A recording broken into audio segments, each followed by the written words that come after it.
ನಮಸ್ಕಾರ. ಕನ್ನಡ ಒನ್ ನ್ಯೂಸ್ಗೆ ಸ್ವಾಗತ. ನಾನು ನಿಮ್ಮ ಭಾಗ್ಯನಾರಾಯಣ ಬೊಗ್ಗವರಪು. ನಿನ್ನೆ ಯುದ್ಧ ವಿರಾಮ ಘೋಷಣೆಯಾದ ತಕ್ಷಣ ಇಡೀ ಜಗತ್ತು ಒಂಚೂರು ಸಮಾಧಾನಕ್ಕೆ ಒಳಗಾಯಿತು. ಯಾಕೆಂದ್ರೆ ಆ ಯುದ್ಧದಿಂದ ಅಮೆರಿಕ, ಇಸ್ರೇಲ್ ಮತ್ತು ಇರಾನ್ ನಡುವೆ ಮಾತ್ರ ಸಮಸ್ಯೆಗಳಾಗ್ತಿರ್ಲಿಲ್ಲ, ಇಡೀ ಜಗತ್ತಿಗೆ ಸಮಸ್ಯೆಗಳಾಗ್ತಿತ್ತು. ಯಾಕಂದ್ರೆ ಹುರ್ಮುಜ್ ಸ್ಟ್ರೈಟ್ ಅನ್ನ ಬಂದ್ ಮಾಡಲಾಗಿತ್ತು.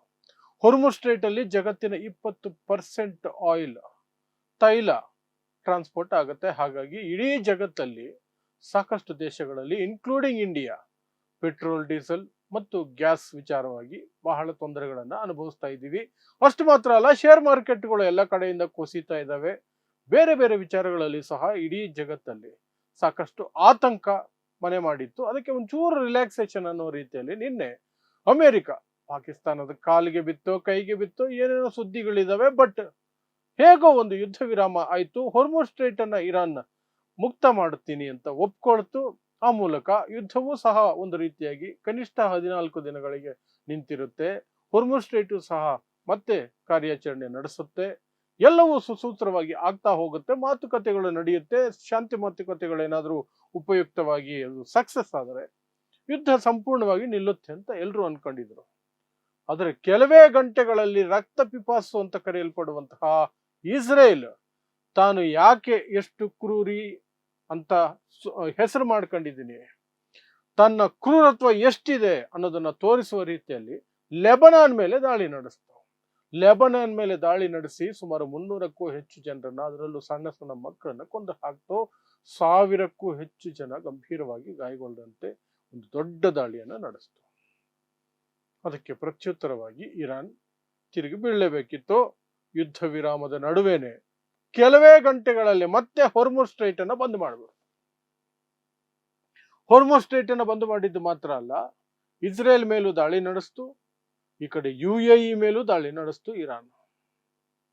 ಸೊ ಯುದ್ಧ ವಿರಾಮ ಏನು ಶೇಕ್ ಆಗ್ತಾ ಕೂತಿದೆ. ಈಗ ಅಮೆರಿಕ ಯಾವ ಕಡೆಗೆ ನಿಂತ್ಕೊಳ್ಳುತ್ತೆ ಅನ್ನೋದ್ರ ಮೇಲೆ ಅದು ಡಿಪೆಂಡ್ ಆಗ್ತಿದೆ. ಇಸ್ರೇಲ್ ತಲೆ ಮೇಲೆ ಹೊಡೆದು ಬಾಯಿ ಮುಚ್ಕೊಂಡಿರಿ ಅಂತ ಹೇಳುತ್ತಾ, ಅಥವಾ ಇಸ್ರೇಲ್ ಮಾಡಿದ್ದನ್ನೆಲ್ಲ ಮಜಾ ತಗೊಂಡು ಇದು ಸಹ ಮತ್ತೆ ಯುದ್ಧವನ್ನು ಆರಂಭಿಸುತ್ತಾ ಅಮೆರಿಕ, ಅದು ನೋಡಬೇಕಾಗಿದೆ. ಆದರೆ ಇದರ ನಡುವೆ ಇಡೀ ಜಗತ್ತು ಇಸ್ರೇಲ್ನ ಈ ಕ್ರೌರ್ಯವನ್ನ, ಈ ತಿಕ್ಕಲುತನವನ್ನ, ಈ ಅತಿ ಸಾಹಸವನ್ನ ಕ್ಯಾಕರ್ಸು ಉಗಿತಾ ಇದ್ದಾರೆ.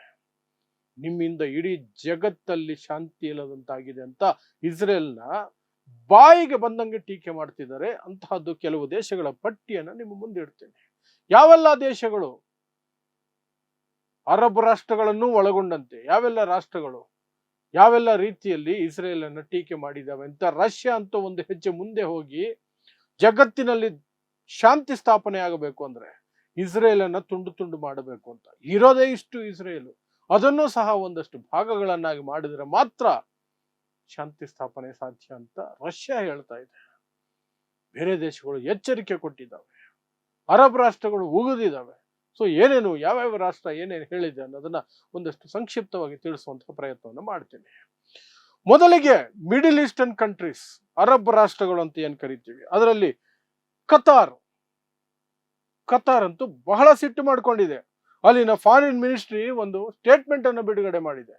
ಇದು ಅಪಾಯಕಾರಿ ನಡೆ, ಬಹಳ ಅಪಾಯಕಾರಿ ನಡೆ ಮತ್ತು ಅಪಾಯಕಾರಿ ಹಿಂಸಾತ್ಮಕ ಕೃತ್ಯ. ಇದು ಅಂತಾರಾಷ್ಟ್ರೀಯ ಸಮುದಾಯ ಇಸ್ರೇಲ್ ಅನ್ನ ಖಂಡಿಸಬೇಕು, ಇಸ್ರೇಲ್ ಮೇಲೆ ಒತ್ತಡ ಹಾಕಬೇಕು, ಬಾಯಿ ಮುಚ್ಕೊಂಡಿರೋಂಗ್ ಮಾಡಬೇಕು ಅಂತ ಕತಾರ್ ಹೇಳ್ಕೊಂಡಿದೆ.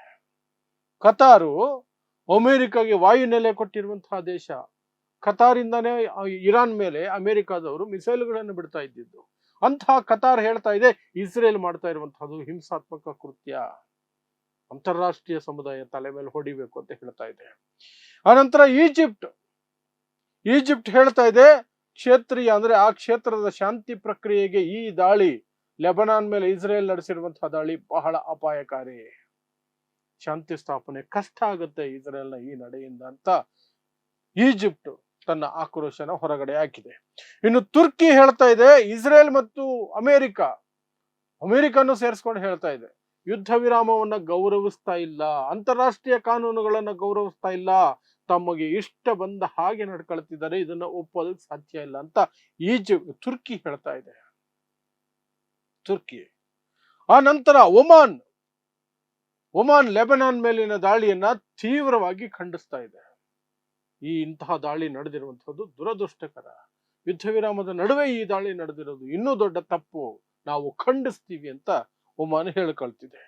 ಅನಂತರ ಪಾಕಿಸ್ತಾನ, ಅರಬ್ ರಾಷ್ಟ್ರ ಅಲ್ಲ ಆದ್ರೂ ಪಾಕಿಸ್ತಾನ ಅದು ಸಹ ಇದನ್ನ ತೀವ್ರವಾಗಿ ಖಂಡಿಸ್ತಾ ಇದೆ. ಏನ್ ಮಾಡ್ತಿದೆ ಇಸ್ರೇಲ್? ಯಾಕೆಂದ್ರೆ ಪಾಕಿಸ್ತಾನನೇ ಮಧ್ಯಸ್ಥಿಕೆ ವಹಿಸಿ ಸೀಸ್ ಫೈರ್ ಅನ್ನು ಮಾಡಿರೋದು, ಯುದ್ಧ ವಿರಾಮವನ್ನ ಅದರ ಮಧ್ಯಸ್ಥಿಕೆಯಲ್ಲೇ ನಡೆಸಿರೋದು. ಅಂಥದ್ರಲ್ಲಿ ಯುದ್ಧ ವಿರಾಮ ಮುಗಿದ ಒಪ್ಪಂದ ಆದ ಕೆಲವೇ ಗಂಟೆಗಳಲ್ಲಿ ಇಸ್ರೇಲ್ ಇಂತಹ ನೀಚ ಕೃತ್ಯವನ್ನು ಮಾಡುತ್ತೆ ಅಂದ್ರೆ ಪಾಕಿಸ್ತಾನಗೂ ಸಿಟ್ಟು ಬರಲೇಬೇಕು. ಅದು ಹೊಟ್ಟೆಗೆ ಅನ್ನನೇ ತಿನ್ನೋದಲ್ವಾ. ಹಾಗಾಗಿ ಪಾಕಿಸ್ತಾನ ಸಹ ಬಹಳ ದೊಡ್ಡ ಸಿಟ್ಟು ಮಾಡ್ಕೊಂಡಿದೆ. ಇದನ್ನ ಒಪ್ಪೋದಕ್ಕೆ ಸಾಧ್ಯನೇ ಇಲ್ಲ. ನಾವು ಈ ವಿಚಾರದಲ್ಲಿ ಲೆಬನಾನ್ ಪರ ಇರ್ತೀವಿ ಅಂತ ಪಾಕಿಸ್ತಾನ ಹೇಳ್ಕೊಂಡಿದೆ. ಪಾಕಿಸ್ತಾನ ಆ ಸ್ಟೇಟ್ಮೆಂಟ್ ಅನ್ನು ಕೊಟ್ಟಿದೆ. ಇನ್ನು ಯುರೋಪ್ ರಾಷ್ಟ್ರಗಳಲ್ಲಿ ಸ್ಪೇನ್, ಮೊದಲಿನಿಂದಲೇ ಸ್ಪೇನ್ ಅಮೆರಿಕಾದ ಈ ಯುದ್ಧದ ವಿರುದ್ಧ ನಿಂತ್ಕೊಂಡಿದೆ. ಸ್ಪೇನ್ನ ಕೆಲವು ವಿದೇಶಿ ಏರ್ ಸ್ಟ್ರಿಪ್ಗಳು ಅಥವಾ ಏರ್ ಬೇಸ್ಗಳನ್ನ ಇರಾನ್ ಮೇಲೆ ದಾಳಿಗೆ ಬಳಸೋದಕ್ಕೆ ಕೊಡಿ ಅಂತ ಅಮೆರಿಕ ಕೇಳಿದಾಗ, ಟ್ರಂಪ್ ಕೇಳಿದಾಗ ಸಾಧ್ಯನೇ ಇಲ್ಲ, ನಿಮ್ಮ ಯುದ್ಧಕ್ಕೆ ನಮ್ಮ ಸಪೋರ್ಟ್ ಇಲ್ಲ ಅಂತ ಸ್ಪೇನ್ ಬಹಳ ಗಟ್ಟಿ ಧ್ವನಿಯಲ್ಲಿ ಹೇಳಿತ್ತು. ಮತ್ತು ಇದು ಸರಿಯಾದ ವೇ ಅಲ್ಲ ನೀವು ನಡ್ಕೊಳ್ತಿರೋದು ಅಂತ ಅಮೆರಿಕಾಗೆ ಬುದ್ಧಿವಾದ ಹೇಳಿತ್ತು. ಟ್ರಂಪ್ ಬೆದರಿಕೆ ಹಾಕಿದ್ರು, ನಿಮ್ಮ ಮೇಲೆ ಟ್ಯಾರಿಫ್ ಹಾಕ್ಬಿಡ್ತೀನಿ ಅಂತ. ಸ್ಪೇನ್ ಹೇಳಿತು, ಟ್ಯಾರಿಫ್ ಅಲ್ಲ, ಏನ್ ಬೇಕಾದ್ರೆ ಹಾಕೊಳ್ಳಿ, we will not support you. ನೇರವಾಗಿ ಹೇಳಿದಂತಹ ದೇಶ. ಅಂತಹ ಸ್ಪೇನ್ ಈಗ ಹೇಳ್ತಾ ಇದೆ, ಇಸ್ರೇಲ್ ದಾಳಿಯನ್ನ ಸಹಿಸೋದಕ್ಕೆ ಸಾಧ್ಯನೇ ಇಲ್ಲ. ಏನ್ ಅನ್ಕೊಂಡ್ಬಿಟ್ಟಿದೆ ಇಸ್ರೇಲ್? ತನ್ನ ಇಷ್ಟಕ್ಕೆ ಏನ್ ಬೇಕಾದ್ರೂ ಮಾಡ್ಬೋದು ಅನ್ಕೊಂಡ್ಬಿಟ್ಟಿದೆ. ನಾವು ಸಹಿಸಲ್ಲ ಇದನ್ನ. ಇದರ ಬಗ್ಗೆ ಅಂತಾರಾಷ್ಟ್ರೀಯ ಸಮುದಾಯ ಕ್ರಮ ಕೈಗೊಳ್ಳಬೇಕು ಅಂತ ಸ್ಪೇನ್ ಹೇಳ್ತಾ ಇದೆ. ಬ್ರಿಟನ್ ಹೇಳ್ತಾ ಇದೆ, ಸೀಸ್ ಫೈರ್ ಆಗಿದೆ ತಾನೆ, ಅದಕ್ಕೆ ಲೆಬನಾನು ಸೇರಿದೆ. ಲೆಬನಾನ್ ಸೀಸ್ ಫೈರ್ ಭಾಗ ಅಲ್ಲ ಅಂತ ಹೇಳೋದು ಮೂರ್ಖತನ ಆಗತ್ತೆ. ಭಾಗ ಅಲ್ಲದೆ ಹೋದ್ರೆ ಭಾಗ ಮಾಡ್ಕೊಳ್ಳಿ, ಸೇರ್ಸ್ಕೊಳ್ಳಿ. ಲೆಬನಾನ್ ಅನ್ನು ಸಹ ಸೀಸ್ ಫೈರ್ ನ ಭಾಗ ಮಾಡ್ಕೊಳ್ಳೇಬೇಕು. ಅದ್ರ ಮೇಲೆ ದಾಳಿ ನಡಿಬಾರ್ದು. ಆಗ ಮಾತ್ರ ಶಾಂತಿ ಪ್ರಕ್ರಿಯೆಗೆ ಒಂದು ಅರ್ಥ ಇರುತ್ತೆ, ಶಾಂತಿ ಪ್ರಕ್ರಿಯೆ ಸಾಧ್ಯ ಇದೆ ಅಂತ ಬ್ರಿಟನ್ ಹೇಳ್ತಾ ಇದೆ. ಇನ್ನು Australia same to same repeat ಮಾಡಿದೆ, ಸೀಸ್ ಫೈರ್ ನ ಭಾಗವಾಗಿ ಲೆಬನಾನ್ ಅನ್ನು ಸೇರಿಸಲೇಬೇಕು, ಇಲ್ಲದೆ ಹೋದ್ರೆ ಈ ಯುದ್ಧ ನಿಲ್ಲಲ್ಲ ಅಂತ ಆಸ್ಟ್ರೇಲಿಯಾ ಹೇಳ್ಕೊಂಡಿದೆ. ರಷ್ಯಾ ಹೇಳ್ತಾ ಇದೆ, ಒಂದು ಹೆಜ್ಜೆ ಮುಂದಕ್ಕೆ ಹೋಗಿದೆ, ಇಸ್ರೇಲ್ ಆಟ ಜಾಸ್ತಿ ಆಯ್ತು. ಇಸ್ರೇಲ್ ಅನ್ನ ಅಂತಾರಾಷ್ಟ್ರೀಯ ಸಮುದಾಯ, ಇಡೀ ಜಗತ್ತು ಬಹಿಷ್ಕಾರ ಹಾಕ್ಬಿಡ್ಬೇಕು. ಅವ್ರ ಜೊತೆ ಯಾವುದೇ ರೀತಿಯಾದಂತಹ ಸಂಬಂಧಗಳನ್ನು ಇಟ್ಕೊಳ್ಬಾರ್ದು. ಅಷ್ಟು ಮಾತ್ರ ಅಲ್ಲ, ಇಸ್ರೇಲ್ ಅನ್ನ ತುಂಡು ತುಂಡು ಮಾಡಿಬಿಡ್ಬೇಕು. ಆಗಲೇ ಅದಕ್ಕೆ ಬುದ್ಧಿ ಬರೋದು, ಆಗಲೇ ಅದು ಕಂಟ್ರೋಲ್ಗೆ ಬರೋದು ಅಂತ ರಷ್ಯಾ ಹೇಳ್ತಾ ಇದೆ. ಚೈನಾ ಹೇಳ್ತಾ ಇದೆ, ಇಸ್ರೇಲ್ ಇಂತಹ ಕೆಲಸವನ್ನು ಮಾಡಬಾರದು, ತಕ್ಷಣ ದಾಳಿಯನ್ನು ನಿಲ್ಲಿಸಲೇಬೇಕು, ಇಲ್ಲದೆ ಹೋದರೆ ಇಡೀ ಅಂತಾರಾಷ್ಟ್ರೀಯ ಸಮುದಾಯ ಅದಕ್ಕೆ ತಕ್ಕ ಪಾಠ ಕಲಿಸಬೇಕಾಗುತ್ತೆ ಅಂತ ಚೈನಾ ಎಚ್ಚರಿಕೆ ಕೊಡ್ತಾ ಇದೆ.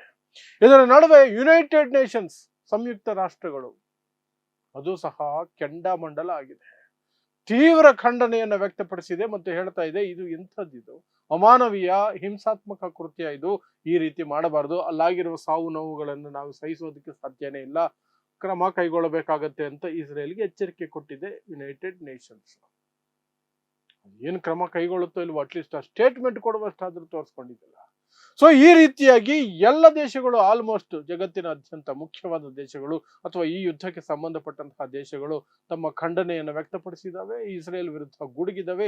ಇಸ್ರೇಲ್ ಅನ್ನ ಹತೋಟಿಗೆ ತರಲೇಬೇಕು ಅಥವಾ ಅದನ್ನ ಶಿಕ್ಷಿಸಬೇಕು ಅನ್ನುವ ನಿಟ್ಟಿನಲ್ಲಿ ಎಲ್ಲರೂ ಸಹ ಸ್ಟೇಟ್ಮೆಂಟ್ಗಳನ್ನ ಕೊಟ್ಟಿದ್ದಾರೆ. ಅಮೆರಿಕ ಮಾತ್ರ ಗಪ್ಚುಪ್ಪಾಗಿದೆ, ಇನ್ನೂ ಸ್ಟೇಟ್ಮೆಂಟ್ ಬಂದಿಲ್ಲ. ಡೊನಾಲ್ಡ್ ಟ್ರಂಪ್ ಕೊಡ್ಬೋದು. ಈಗ ರಾತ್ರಿ ಇನ್ನು ಸ್ವಲ್ಪ ಹೊತ್ತಿಗೆ ಅಮೆರಿಕದಲ್ಲಿ ಬೆಳಗಾಗತ್ತೆ. ಬೆಳಗಾದ ಮೇಲೆ ಯೂಶುವಲ್ ಆಗಿ ಡೊನಾಲ್ಡ್ ಟ್ರಂಪ್ಗೆ ಪ್ರೆಸ್ ಕಾನ್ಫರೆನ್ಸ್ ಮಾಡುವಂತಹ ಅಭ್ಯಾಸ ಇದೆ. ಆ ಪ್ರೆಸ್ ಕಾನ್ಫರೆನ್ಸ್ ನಲ್ಲಿ ಈ ವಿಚಾರ ಖಂಡಿತ ಬರುತ್ತೆ. ಏನಾಗುತ್ತೆ ಅನ್ನೋದನ್ನ ನೋಡಬೇಕು. ಒಟ್ಟಿನಲ್ಲಿ ಇಸ್ರೇಲ್ಗೆ ಶಾಂತಿ ಸ್ಥಾಪನೆ ಬೇಕಾಗಿಲ್ಲ ಅನ್ನೋದು ಸ್ಪಷ್ಟವಾಗಿ ಇಡೀ ಜಗತ್ತಿಗೆ ಅರ್ಥ ಆಗ್ತಾ ಇದೆ. ಅದು ಈ ನಿರಂತರವಾಗಿ ಯುದ್ಧವನ್ನೇ ಬಯಸ್ತಾ ಇರುತ್ತೆ.